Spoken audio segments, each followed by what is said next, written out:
Hello everyone, long time no see. Welcome to An Idiot Aboard. I'm Danny, your idiot, and as ever, there's fucking boards all around me.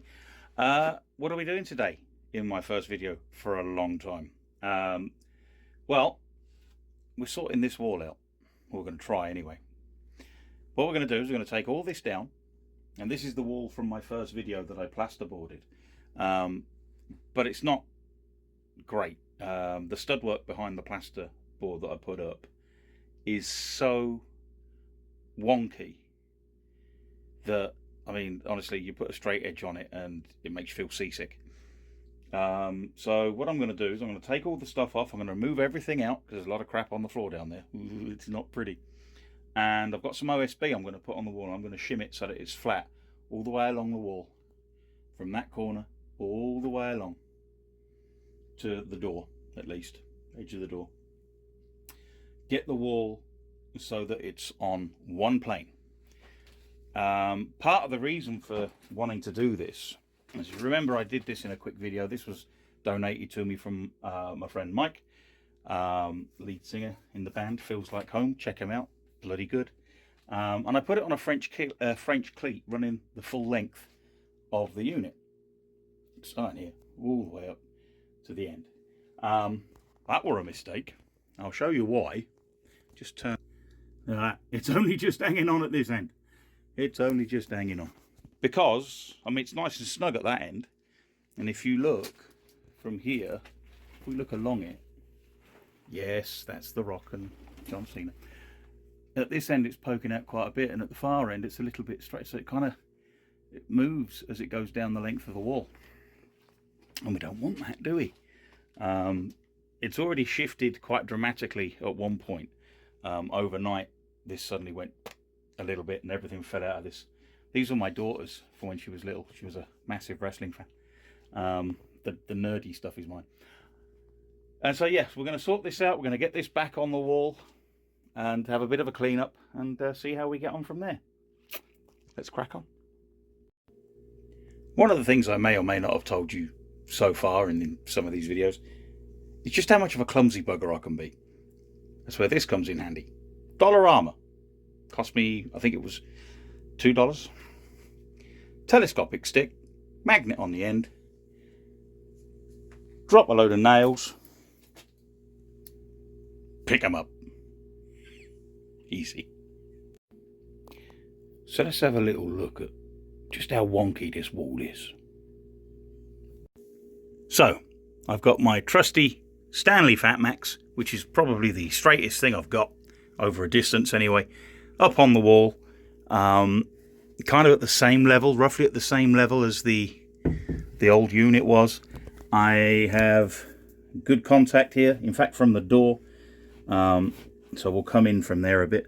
Got good contact. There's a slight gap here. Now that's because we get to where I've done the compound and that sticks out a bit, so we're going to sand down along this line and feather it out a bit. And then look at this. That's not just because of my dodgy plastering skills. That's a wonky wall. Look at the gap there. I mean, I'm not moving it at all. There is no gap up there. It's pretty straight up to this point and then up to this point and then just... So, yeah, partly you can blame my dodgy plastering skills. Didn't inherit those skills from my dad, I'll tell you that. Didn't inherit a lot other than my small stature. So anyway, what we're going to do is we're going to sand that back a bit to kind of flatten it out, and down that edge as well, along here and here. Sand that back and then see how out we are. We're still going to be out because the wall does bow like that, so we're still going to be out of a straight line. But we'll see how we get on and see where I have to shim. I won't film that, by the way, because if I film that, there's going to be a lot of dust. I don't have great dust extraction for my power tools. It's almost non-existent. I have a little shop vac that will get rid of some of it, but not a lot. And if I try filming that, you won't see anything. It'll be like a London fog in here, you know what I mean? Jack the Ripper's going to jump out and do me. That's a weird sentence. Don't say that again, Daddy. But anyway, let's get the sander out. It's up there. First time I'll have used it for a long time. Anyway, stop talking, Danny, get back to work. So I've had a little sand on this area specifically just to get onto this line here, just to see if I can get it straight across that and then work from there. Unfortunately, we've I don't know if you can see that, I've gone down to the tape already. It's still a very pronounced rise there, so it's not just my dodgy plastering skills.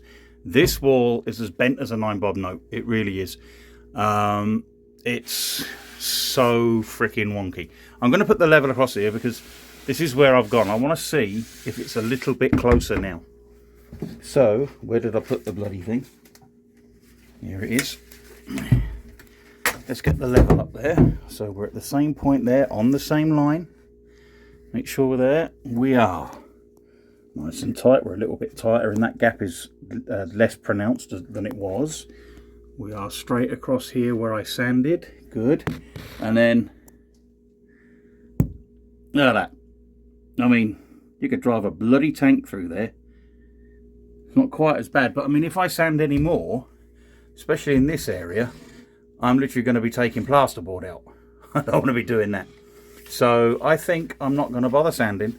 I'm just going to shim. I'm going to shim the wall out. I'll get it as tight to the wall at this end as I can, and then shim along this part near the door frame because it's just easier to see what I'm doing. That's the plan anyway. We'll see how we get on. I'll do a little bit and show you the progress when we're done. Got one up. There it is. Not there. Right there.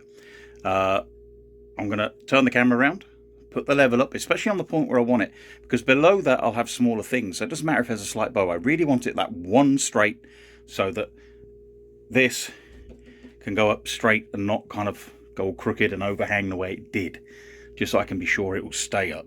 Okay, so let's have a look with the level. Of course, I'm calling it a level, but in this case it's a relatively straight edge now. As it was earlier, perfectly flat against there. We'll go all the way along. And I've got some small shims at that end to prop that end out. And some shims at that end. And look, ain't no light coming through there no more. That is perfectly against the level. There's no play here at all. It's me moving it up and down. There's no play here at all. So far so good. Now, let's get the shelving unit back up. So, the cleat is up. This little block here is going to act as a backer so that it doesn't swing down and pull on the cleat. As you can see, the cleat is on the back of the unit. Everything's centered. I'm following this center line here. That's not centered, but it doesn't have to be. But the cleat is centered. The unit is going to finish just about flush with here and just hang slightly over the edge of that end because it's a bit big. But that's enough for today because I've got to pack up and one of the kiddies is coming home from a parental visit, so I've got to be upstairs and waiting for the transporter. So I'm going to get this up, take a quick shot of it and get back to you. There she is. The cleat's way back in there. It's a lot more solid than it was. It's probably even more level than it was before. Let's have a look. Bosh. There we go. Oh, so all that's left now is to take all of that crap that were on it and my new toy, which I haven't even unboxed yet. Maybe I'll do a video on it. Don't even know what I'm going to use it for yet, but my wifey bought it for me. Lovely woman. Anyway, get that lot back up here. And I've kind of made a shelf here for things to hide away. Maybe some of this crap can go up here so I can tidy up the ceiling a bit more. But that's going to be able to take a lot more weight as well now. So let's get cracking.